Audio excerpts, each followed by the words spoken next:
how you show up in the world belongs to you, right? It doesn't belong to your parents. It doesn't belong to the doctor that decided to put an M or F on your birth certificate. It doesn't belong to your pastor, to your priest, or to your mentor. It belongs to you. So you want me to just walk? Yeah, let's just walk. Okay. So how long have you been in New York City? I've lived in New York City for 17 years. I love New York, so I'm here. I can't quit you in New York City. I can't. We've always thought that gender looked like blue, it looked like pink, it looked like X, it looked like Y. And we're like, no, we got some Z in here, we got some purple in here, you know, we got some fuchsia in here, you know what I'm saying? So we're kind of busting through these really like strict ideas around gender expression, and saying that's not what's real. What's real is what comes from me. What's real is what's emanating from my heart, from my spirit out to you. That's the real. And I think that that's the new way of existing. Love is the central tenet to everything that I do. And I think for me, it started with my mother. The last word that my mother uttered was the correct pronoun. She was dying and my sisters were sheing me to death, okay? And my mother whispered he, and that was the last word she spoke. So she was really my champion up until the time that she passed away. You know, you think you've loved, you think you've been in love, you know, you have a good relationship with your parents, you love your parents, but when you become a parent, that kind of love for your child is something like is on a whole other level. So as a Black, transgender, masculine, queer person who comes from a working class background, who lives in New York City, I've been surrounded with love throughout my journey, and I think it's important for people to see that. So I focus on all of that love that I've gotten from my family, from my friends, from this beautiful queer community in New York City, and think about how can I take that and transform that into advocacy towards a culture that's going to look more loving and accepting of trans folks. Oh, thanks. I need to get this on my little card. Let me just do this really quickly. Oh, it's very sweet. We can save that. Okay, let's go. Okay. How the center positions young people in particular to become active voices in our society begins with affirming spaces. They come in and they don't have to check their gender identity, sexual orientation, racial identity, or any other identity at the door. This is fun. Here, all are welcome, as long as they're LGBTQ+ affirming. There's a real sense of community here in Brooklyn with those of us who've lived here for many years. So, yeah. My community is really saturated with LGBTQ people. And I'm really, really happy about that. I think it has really like insulated me from lots of violence, honestly. And the way sometimes queer people can be so terrorized when they're surrounded by straight people all the time. I was really insulated from that, and that was by design. Gentrification is violence, but having a mixture of different socioeconomic backgrounds in which we have one whole community is nice. And there are pockets in Brooklyn where we see that happening. And our goal as we grow and expand more and more satellite locations is that every LGBTQ person in Brooklyn should be able to access a queer affirming space within a 10-minute commute. Yes, why are safe spaces still needed in 2020? Great question. I wish it weren't the case, but it is. Hate crimes are up. All over the country they're up.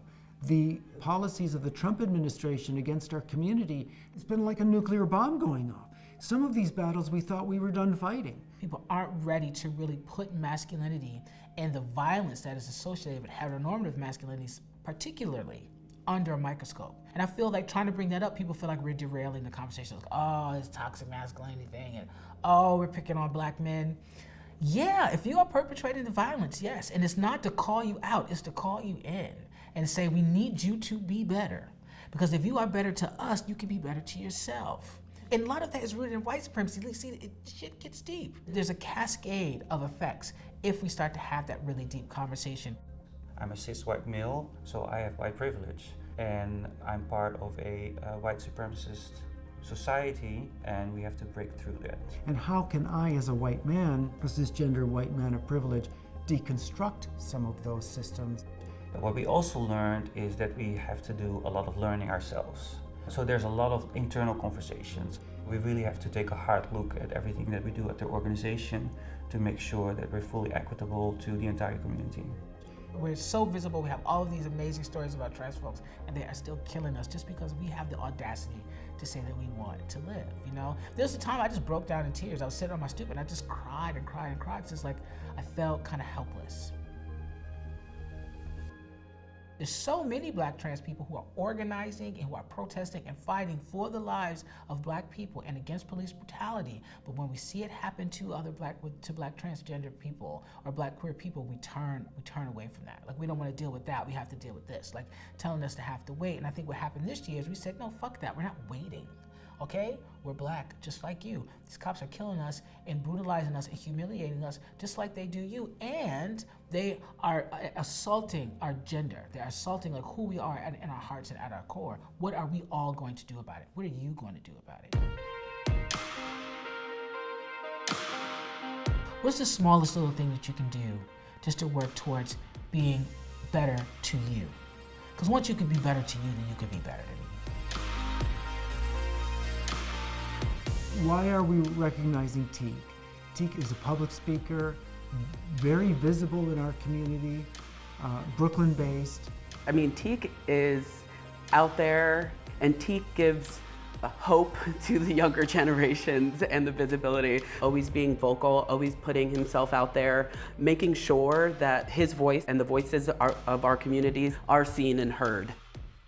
You know, I'd see LGBTQ plus struggles on the news and, you know, in conversation, and I've sort of steered clear when I didn't want to. Like, I wanted to participate, I wanted to be part of my community, and I couldn't do that because it wasn't safe. People like Tiq, Cecilia, Wendy, these are folks that often don't show up in our narrative, especially publicly. It's very important that transgender people, people of color, queer young people see themselves represented in our leadership. I think leadership means really standing your ground in your integrity. There's all kinds of different people looking all kinds of different ways, naming themselves. That's very new for a lot of folks. You know, this idea of just saying that life really belongs to me. I'm gonna take these reins and I'm gonna do what I want. And I think that that's really the beauty of being queer. Being queer is a freedom. And I think that's a freedom that a lot of people don't get to experience. Living in your freedom, even when it's hard, even when you may lose all the people around you, even when it's scary, you still do it because you're free. And I think that's a part of the reason that so many people think that we don't have the right to exist, because we're too free. We're too free, we're too loud, we're too flamboyant.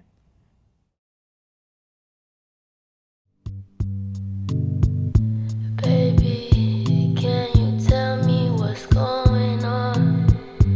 I need to know if my hope is lost. I just wanting to love you, it's just harder to let you know. I know you want my affection, something to keep me away. How you want your protection when I'm here just to say I'll be loving you long, I'll be loving you strong, I'll be loving you, oh, I'll be loving you, oh.